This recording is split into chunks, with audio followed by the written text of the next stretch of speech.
東京東銀座の IG フォトギャラリーからお送りしてます。今回はアメリカのオレゴン州ポートランドからロバート・ライオンズさんにお越しいただいて展覧会を開いてます。ロバート・ライオンズさんです。ロバートさんが今回展示されている作品は、ラバーソウル、これリダックスっていうんですか？リダックス。リダックス。これリダックスってどういう意味なんですか？ What does this exhibition title is Rubber Soul Redux. What's Redux? Redux is I created this body of work and a publication 2 years ago, and I made adjustments to the publication. So I took more images or from more images to make a special publication for this show. 2年前に同じような形で、作品を作って、同じような形で出版したんですけれども、今回この展示をやるということで、さらにイメージを少し足したりとかして、少しだけ違った形で新しい編集スタイルで出しました。前に出したのはこれとはまた違うってことなんですか？ Previously published Rubber Soul is quite different from this one, or? Yes, there are maybe 4 or 5 other pictures in the previously published copy. So I replaced. Format is the same, size is the same. This is a new image in this version. サイズとかバインディングも同じような形なんですけれども、イメージ自体は少し新しいものを入れて編集し直している。はい。ちなみにこれ2000円でギャラリーで販売しております。で、ロバートさんは、ハートフォード大学で先生をやっていらっしゃっていて、でこちらのギャラリーで展示をされた海原力さんの先生でもあると。で今回フレーム外にいらっしゃいますけど、海原さんが通訳をやっていただいてます。はい、で、ロバートさんを海原さんの先生でもあるし、あと金村治さんと小松弘子さんのご紹介もあって、こちらのギャラリーで展示をできることになりました。で今回こちらのギャラリーでこのラバーソウルリダックスっていう作品、これ東京とその近郊で撮影されたということなんですが、この作品を展示しようと思われた理由を教えてください。Can you talk a little bit about why you chose this project for this IG gallery space? I had discussion with my close friend Chikara Umihara, and I felt that it should be a body of work that had been published, and Chikara suggested maybe this would be an interesting view for people from Tokyo. My perambulations, which is walking, because I think this is my 4th trip to Tokyo, and I spend a lot of time walking in different areas, less tourist spots, but just places where either I go myself or Chikara and I have walked together, talking, watching the light, and I also feel like Tokyo was very different than I expected. 今回この展示をいろいろある中で選ぼうと思ったまず一つの理由が、常に本として写真としてまとめられているものの中から選ぼうと考えたということですね。でそれでもうこの過去4度目になる、これで4度目の来日になるんですけれども、それまでに過ごした時間の中でとにかく歩くことをしたいとして街を歩いていて、その歩いていくことによってどんどん作品が作り上がっていくんですけれども、観光客が行かれるような大きなシンボリックな街の光景を選ぶよりも、普段の生活の中で見えるもので、あと自分の中で自分が歩いている中で見つけたもの、そういうものを写真の中で見つけながら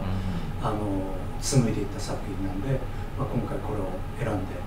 で、でそれができた時にやっぱりどんどん感じてきたのは、やっぱりその作品の中での東京というのが、その自分が来るまでに知っていた東京の想像していたイメージですね、その東京の姿とは全く違っていたのが興味深かったというところで選んだと。まあそうなんですよ。作品を拝見して、最初に画像データを送ってもらった時に、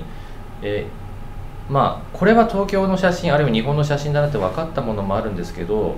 まあこの写真なんかこれどこで撮ったのかなとすごく不思議に思ったのを覚えてます。So first I looked at the PDF you sent. Some of them are recognizable as used photographed in Tokyo. But some of the images I wasn't sure where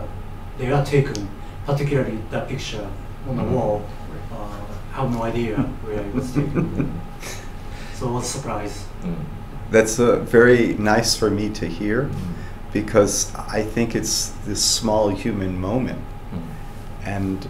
I remember very much this particular picture because we were walking in a small town nearby Tokyo, and I saw this man repairing his roof with what we call duct tape. And I was so intrigued by his concentration and energy and the light, all three to create this sort of magical experience for me. So I wanted to make an image. この写真は特に覚えていて、まずその驚いてからもらったことにすごい嬉しいと思うし、でこの時どういう状況で写真を撮ったのか今でもよく覚えているんですけれども、東京からちょっと外れた近郊のところを、まあ、歩いて、でちょうどこのタイミングに本当普段の生活の中の小さな瞬間というか、出会いですね。その中でテープですか、テープを使って天井を直している人がいて、でそこにライトが当たって、でそういった要素が交わったところに心が動いて撮影したので。なるほど。だからロバートさんの作品を見てるとマジカルっていう言葉がありましたけど、まあ、マジカルな瞬間だったりまあ、じっと見てるといろんなことに気づかされたりまあ、長く見てられる写真だなってまず思ったんですよね。When I look at your photographs, yes, there is some kind of like a magic moment in there too. But same time, I can look at the photograph longer period of time because when I start staring at the picture, it shows so many different things that I wasn't aware before I looked at your pictures. So in a way, I discover something from your pictures when I look at your photographs. Thank you. でその中でこのラバーソウルってこれ、まあ、お店の名前だと思うんですけど、まあ、この、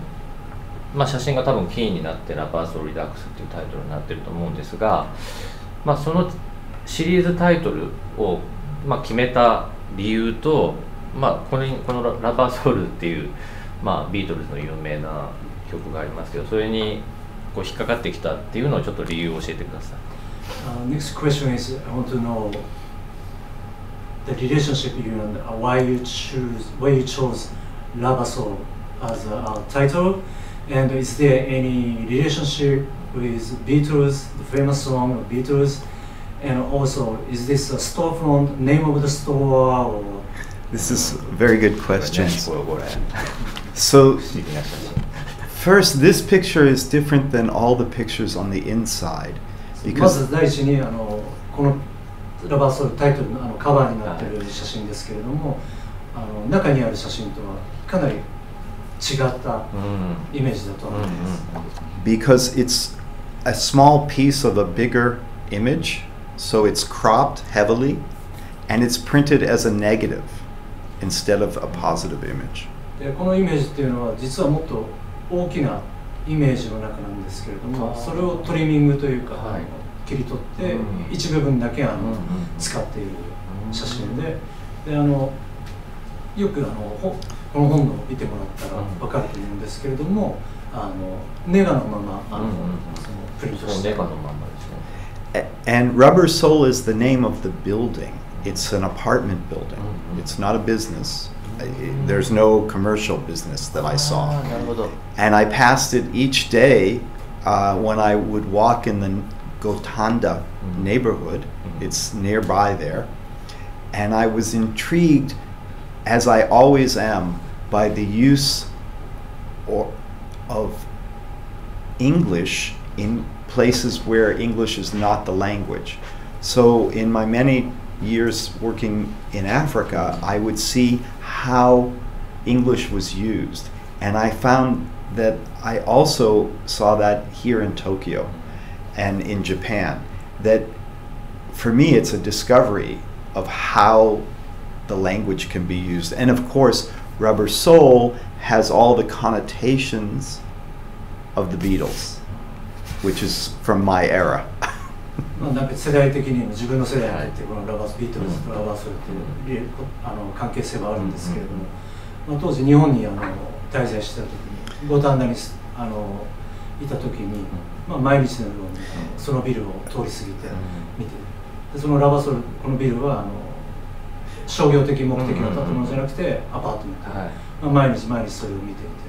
て、でそれを見ているのもそうなんですけれども、いつも言葉英語の言葉が英語圏ではない国文化圏で使われていることにすごいなんか興味があると。それはおそらく昔からアフリカで写真を撮ってた時にもからのその違う文化圏の中でその言葉が言語がどのように扱われているのかっていうのが興味の対象であったことではあります。なるほど。そう。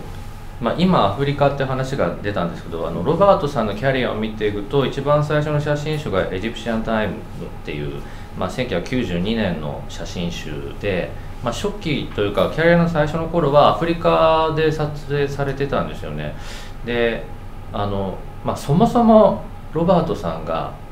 写真を始められて、あと、大学で学んだとイェール大学の大学院まで行かれているっていうことで、写真をそもそも始めようと思ったその出会いの頃の話をちょっとしてもらってもいいですかね。I noticed that your earlier publications came from Egypt and Africa, and then let me wanted to question you or ask you the time that the time that you decided you want to pursue career in photography, and what was your approach and how did you start it out? So for me, as a young boy, I was taken to the Boston Museum of Fine Arts many weekends by my father, who had an interest in archaeology. 子供の頃によくボストン出身なんですけれども、ボストンにある美術館によく連れて行かれて、でその父が考古学にすごい興味があったということもまず第一にある。And I remember looking at Egyptian sarcophagi and looking at my father and saying, but who are the people who are inside these monuments and inside the sarcophagi? And as I became a little bit older, I started photography at a very young age, about 12 or 13 years old. And I was very fortunate it was a wonderful time in the medium of photography in America. 12歳、13歳ぐらいの時に写真を始め、その父の考古学的な部分からそのエジプトのコミュニティみたいなところとつながっているので、そういうところでいろんな異なる文化ですかね、そういうところに興味があったというのと、またその12歳、13歳始めた時にやはりアメリカの写真界というのが非常に魅力的というか動きがあった。So the other thing that happens as I continue the trips to the museum and I get older in my teens and early college years, I believe that there are more that makes us similar,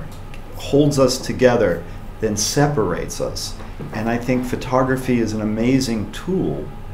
to show those things that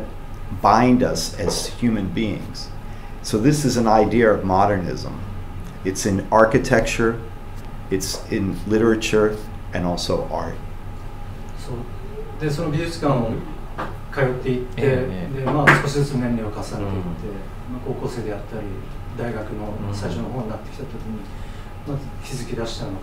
その当時の美術館っていうのが、やっぱりその人とのつながりを大切にする、その写真という媒体を通して人と人がつながっているということにすごい強力なエネルギーを持っていたメディアだと思います。だからそれがまあ当時のいろんな建築であり彫刻とかもそうですけど、いろんなものでその人と人とのつながりというものを大切にしているメディアだということがやはり大事で、まあ、それがモダニズムの根本的なアイデアの一つだと考えています。So I continue to want to pursue travel. Also, as a young boy, I had an illness that kept me from being able to have a passport and travel. And when my father found a way around this, and I could have a passport, well, I went out of the country as soon as possible, and I've never stopped since. そういったこともありながら、他の文化にも興味があったので、とにかく旅をしたいという気持ちが募っていったんですけれども、まあ、自分にちょっとした障害があって、パスポートを下ろしてくれないという事態にあったんですけれども、お父さんがどのようにかわからないんですけど、工面をしてくれて、パスポートを用意してくれたことでもうすぐに旅立つようになりました。じゃあもともと旅はすごく好きだったってことですよね。So you really like to travel? I like to immerse in other cultures. Whether I'm in the United States or I'm in another country, there are so many wonderful things in each culture, and also that are similar and different. So to have the great fortune of being able to experience that, I think is really important. So that was why I traveled so much, and in those years I chose Egypt because I was intrigued by the ancient and the modern, and I chose Africa, you know, almost for a kind of odd reason. I like this architecture. It's called Sudanese mud architecture, and it's the building of big mosques. So, 要するにその旅をしていること自体も好きなんですけれども、まあ、根本にあるのは違う文化圏に自分の身を身を入れて体感するということが好きで、それがアメリカの中でもそれを感じることはあるし、国外に出る場合はもちろんそれは感じるんですけれども、そのこと自体の方が大切かなということです。もちろん旅は好きで続けてはいるんですけど。And to build these structures that are monumental, that will wash away over the years, which they do, and then they have to rebuild. This whole cycles, for me, is very interesting. でアフリカ行った時も、スーダンに行った時に、泥を使って建物を建てる、文化があるんですけれども、毎年それは流して壊してしまうんですよ。でそれでまた一から作り始める。でそういった文化とか、全く知らない文化に出会った時にすごい興味を覚えて、でさっきちょっと話したところを続けると、やはりその異なる文化を知ることの面白さというのか、興味というのが共通している部分と共通しない部分、その両方を体感することが非常に自分の中で興味がある。それが旅をする一つの理由であると。アフリカで、まあ、仕事キャリアを作っていって、で特にその、代表作でいうとインティメイト・エナミーっていう土族と不知族の争いの、まあ、加害者と被害者のポートレートをお撮りになっていて、まあ、そういうそのすごくシリアスなテーマっていうものと、まあ、東京で今回展示されているような、ま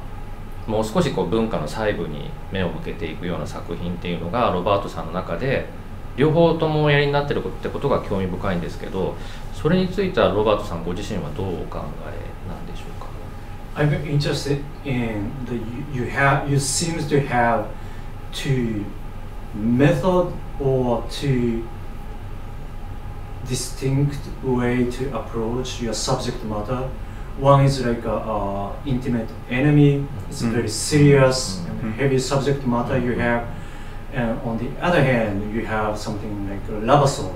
redux right here. It's more about approaching to the details of the culture of Japan. So I'm very interested in these two kind of like method, and how you aware of that, and what's your take of these two different approaches? It's a very good question. So I traveled in Africa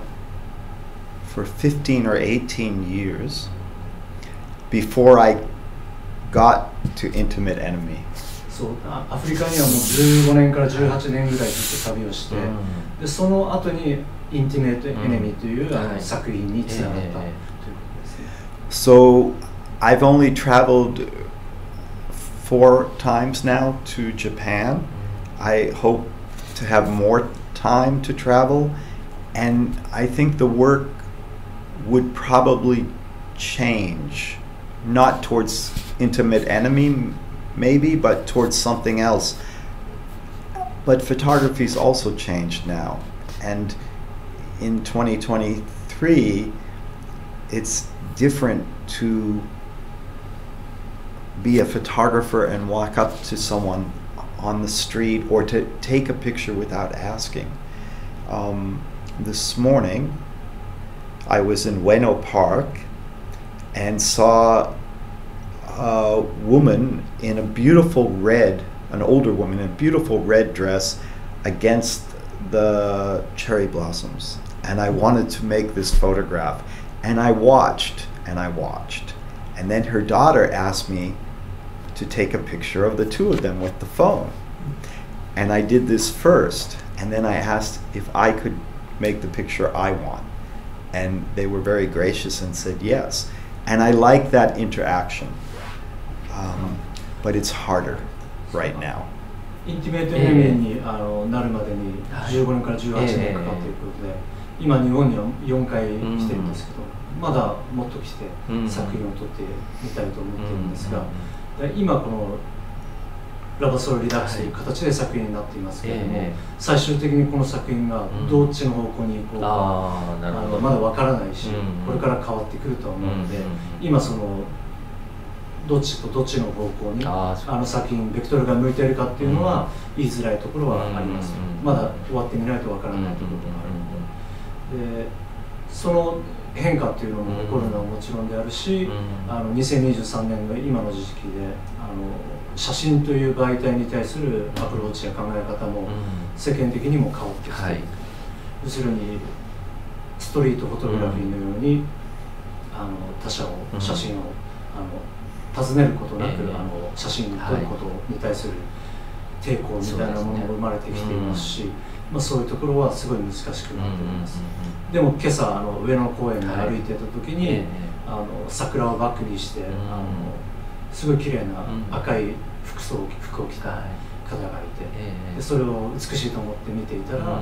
その方の娘さんが寄ってきて、写真を撮ってくださいと、iPhone で写真を撮ってくださいって言ったので写真を撮った後に、じゃあ私も自分のカメラで写真撮っていいかって時に喜んでそれを引き受けてくれたと。ではまだそういう部分では被写体と自分の中でつながりを作ることはできるし、一方的にそれがダメになるっていうのもまだ早い考え方なんじゃないかなと思います。なるほど。And I think in Rubber Soul Redux, I was looking for small moments and at things that I don't normally stop for. And I wanted to embellish and to enjoy those moments and make an image. I will say that Intimate Enemy caused me great mental strain and pain for many years, and I wasn't sure I believed in photography when I was in the middle of that project. It took me time to come back, And so to take another project like that, I'm looking for the small gestures and small graces in the world, not because we have too much inhumanity. インティメートアニメをやった時にやっぱり精神的にすごい、プロジェクトが終わった後もだいぶ、きつい時間や苦痛を味わっていたので、それをこのラバーソウルでやるというよりは、まずは今ラバーソウルに関しては本当毎日の小さな習慣ですかね、小さな出来事に対して最新の気を配り、でやっぱりそういうことに日本に来るようになって気づくことが可能になってきたので、今そのこと自体小さな世界のことに目を向けることで写真に立ち向かっているというか、そういうことで作品を作っています。ちょっと切り替えてもらってもいいですかね。ロバートさんの作品は日本では今回初個展ということで、ご存知ない方も多いと思うんですけど、公式サイトがありまして、今先ほど話が出たインティメイトエナミーっていうのはこのシリーズなんですね。このアフリカの人たちのポートレートのシリーズがあって、で、その中にいろんな作品がいくつかあるんですけど、初期の作品がこの中に入ってないのなんか理由はあるんですか？So you have a lot of the projects in the website. なんか本はあるんですけどね。A lot of books, but there are not many really early photographs you made probably in your career. I wonder why you don't want to show these really earlier pictures you made probably before Africa or before Egypt. So in 1978, I went from black and white to working in color, 77, 78. 1977-78年ぐらいにモノクロからカラーの写真に移行した。Joel Meyerowitz taught me the darkroom technique. ジョエル・マイオリッツが暗室作業をして、and I was captured by it. So I have work from Mexico from that time, and forward I have work from USA and America, but I've put some of it to the side. There's earlier work in black and white, which I hope to come back to now. But some of it had been exhibited, but the first book really was Egyptian time, because up until 1991 or 2, I was one of the early photo conservators in America. So I did the research and conservation for both galleries and museums and collections, and this took so much of my energy and time, I wasn't photographing as much.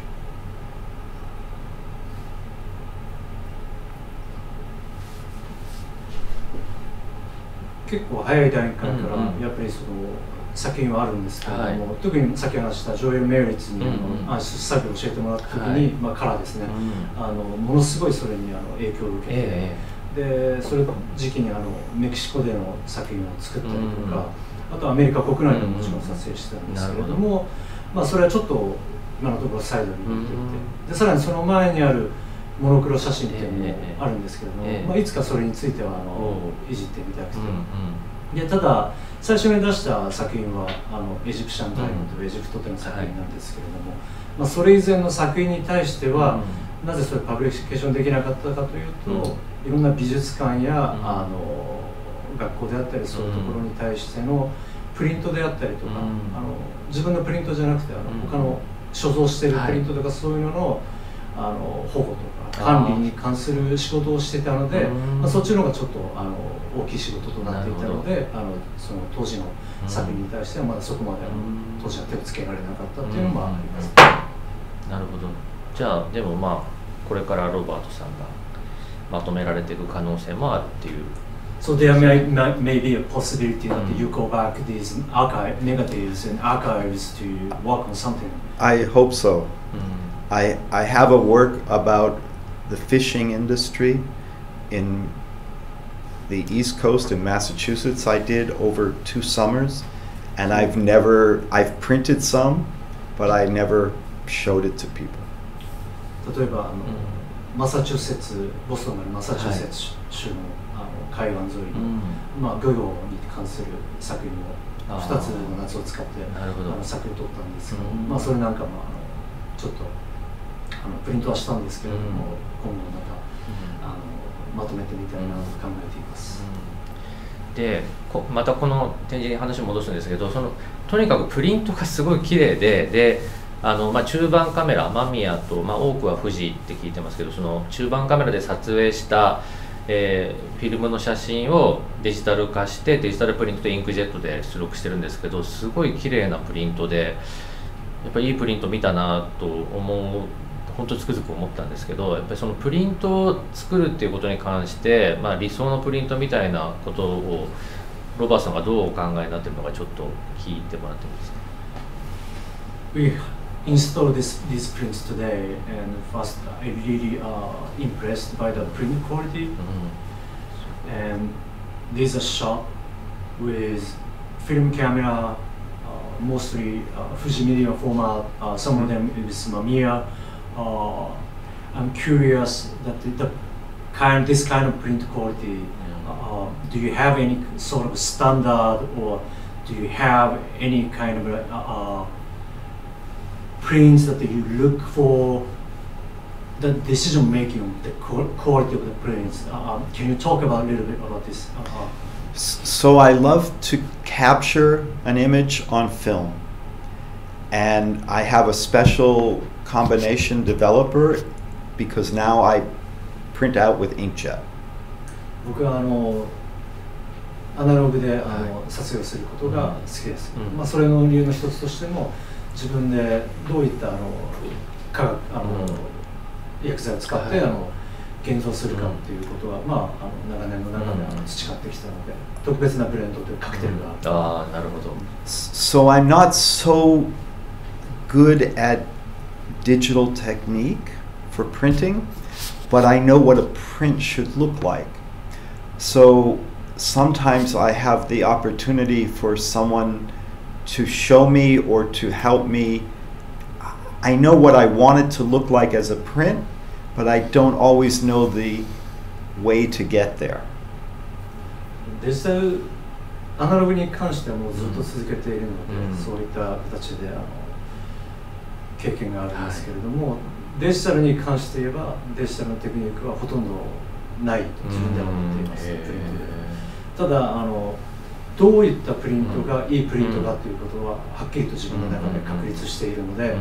あとはそのデジタルに変わった時にそのクオリティをどこまで近づけて持っていけるか、でそうなった時にやっぱりデジタルを使ってプリントをするのが得意とか上手い人たちにその教えを受けながらクオリティを持っていくと。ただどれがいいプリントかっていうのは自分の中で確実に確立できているつもりです。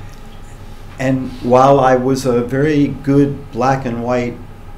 darkroom printer, the materials that were available 20 years ago, 30 years ago, we don't have any longer. And so I made a choice in the last 5 or 6 years that I would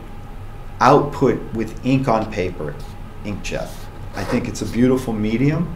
I think the papers are beautiful.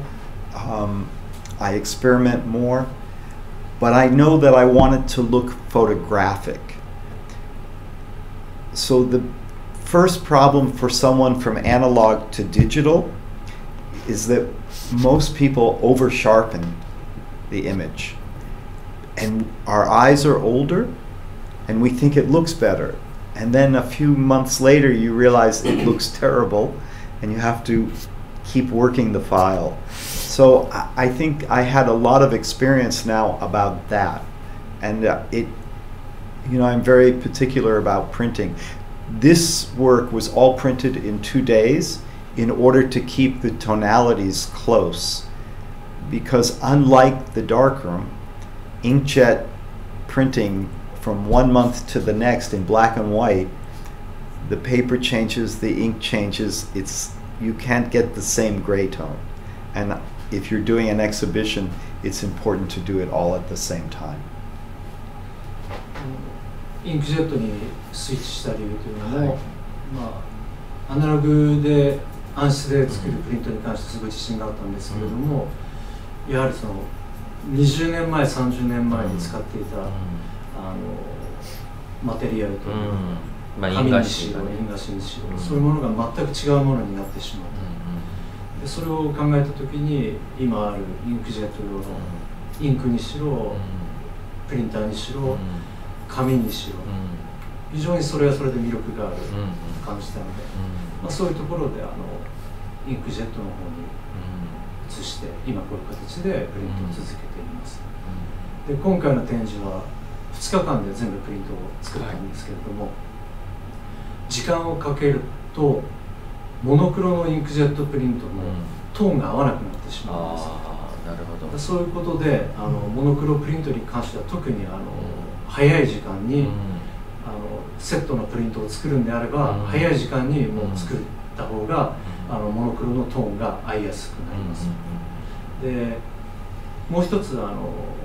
デジタルのプリントで記入つけないといけないのは、だいたいみんな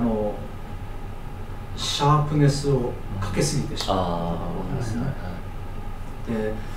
プリントを作った時点ではすごいシャープに見えてよく見えるんですけれども、少し時間が経って見直すと結構目に余るシャープネスが入ってくる。でそれを何が求めてるかというと、やっぱりあくまでもインクジェットに代わってデジタルを使うようになったけれども、写真的なものの見え方、写真的な写真である、ちょっと変な役ですいません、そういうことが大切にしているので、そこは気をつけて。そうですよ。だからロバートさんの写真を見てると、ウォーカー・エヴァンス、あとねギャリー・ウィノグランドとか、あとトッド・パパ・ジョージっていう、イェール大学の先生だった人とかなんかそういうアメリカの写真の伝統、ロバート・アダムスとかそういう人たちの流れの中に位置づけられる作家だなと思って、やっぱアメリカの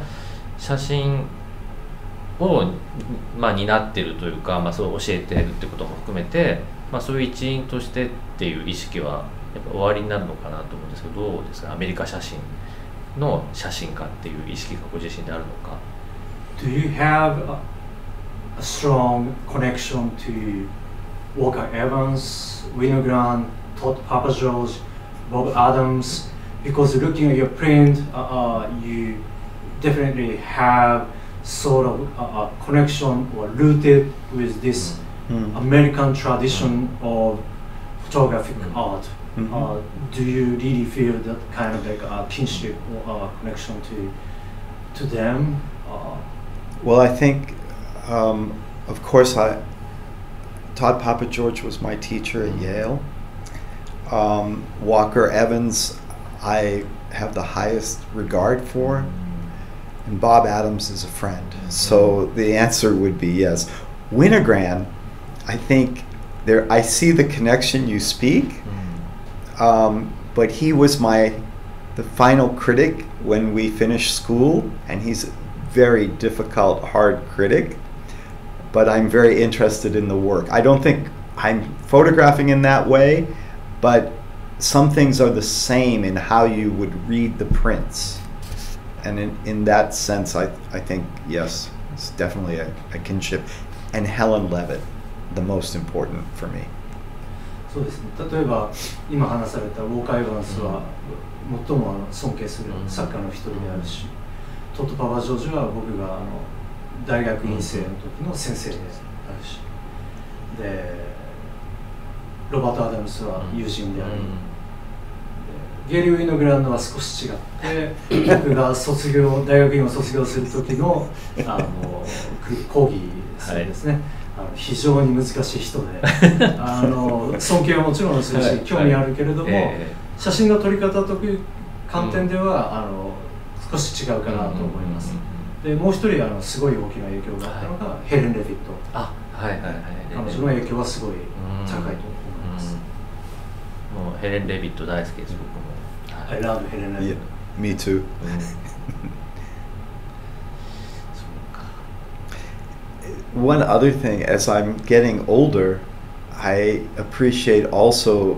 my first sensei was Minor White, and I learn a lot now. I begin to understand now, over 50 years later, まあ、 what 50年 he 前 was 僕の doing. 最初の写真の先生がマイナーホワイトで、自分がだんだん年を重ねていくにつれて、彼が言ってたことがだんだんと理解できるようになってきた、そういう面はあります。なるほど。いや、そういうロバートさんのような方の作品を展示できて本当に光栄です。Very honored to have you to exhibit your exhibit in here and such a histories and like all the backgrounds and such a knowledge. I feel the honor, and I want to say that I have been waiting to do the show with you here at IG because I really believe in this type of gallery, and I wanted to put the prints on the wall without glazing, no glass, so people can have a direct connection to the photograph and the print. But I love the work you've been doing for the many years now and watching. I think we spoke in 2019 to think about the exhibition, and I'm so excited because I think the size of the space, that you do workshops with people, that it's for the community is actually really important, and that is being lost in the United States, and I'm so overjoyed to see that it's so prevalent here in Japan, because we should have that more in America. こちらこそ展示をさせていただいて、すごい光栄です。今まで IG の展示されている作家とか方とか、まあ、過去にワークショップやられたりとか、サロンやられたりとかしているのも知っていて、ただサイズもちろん展示のサイズもすごいいいと思うんですけれども、そういった意味でコミュニティを作り上げているというところがやはりすごい魅力的なことで、そこに参加できることが本当に光栄だと思います。で、今アメリカではそういうことがもうかなり少なくなってきているので、やはりこれからやっぱりそのコミュニティを作る形でのギャラリーという位置がすごい大切ではないかなと思うし、アメリカでももっとそういうのが増えてきてもらえたらいいかなと考えてはいます。はい。で、ちょうど今ワークショップの話が出たので、ロバートさんのワークショップを4月22日、展示は21日までなんですけど、21日金曜日の展示が終わった翌日の22日土曜日に、ワンデイ、ワークショップを、やる予定でいます。で、もうロバートさんのキャリアもあるし先生でもあるっていうことで、すごく少ない、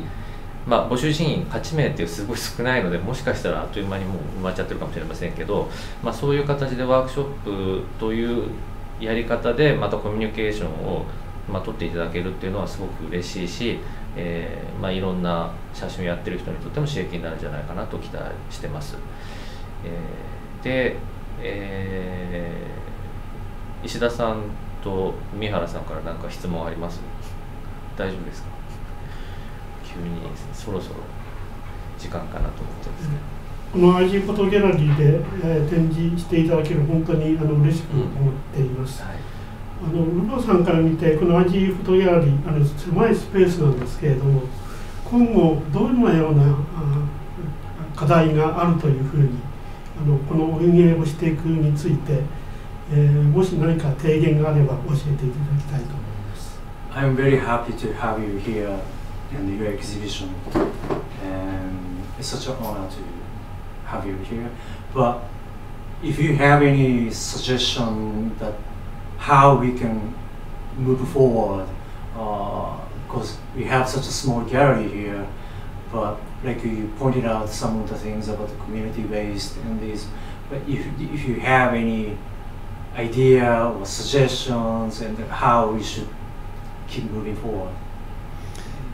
any ideas? I think it would be quite wonderful to take and curate an exhibition from the people you've shown in the past and travel it.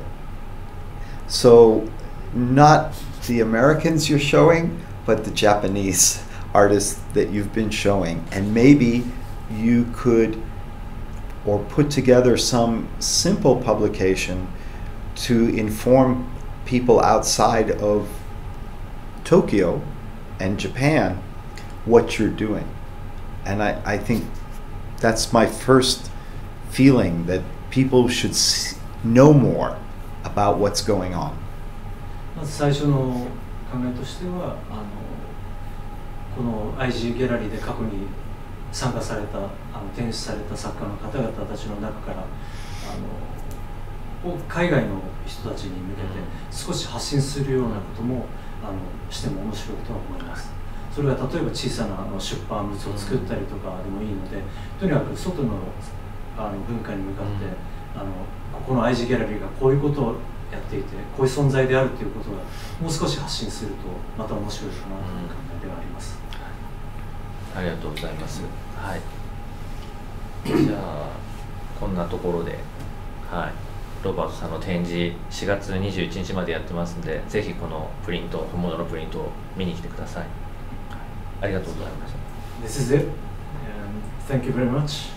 ありがとうございます。Or do you have anything you want to add? I think to add to the idea of what else you could do, it would be wonderful to do a projection exhibition that could travel, so that maybe that's a way to put it together, and one artist goes to one place on a cultural exchange and presents everyone's work over a period of days of the exhibitions you've done. Maybe you go as curator. I think this would be so exciting for people to have this exchange again that we need. Not just online, which is really great, but also face to face. ちょっと国外に出て作品を外に出して、プロジェクションというのも一つのアイデアじゃないかなと思います。And thank you for the opportunity to be here. ありがとうございました。ありがとうございます。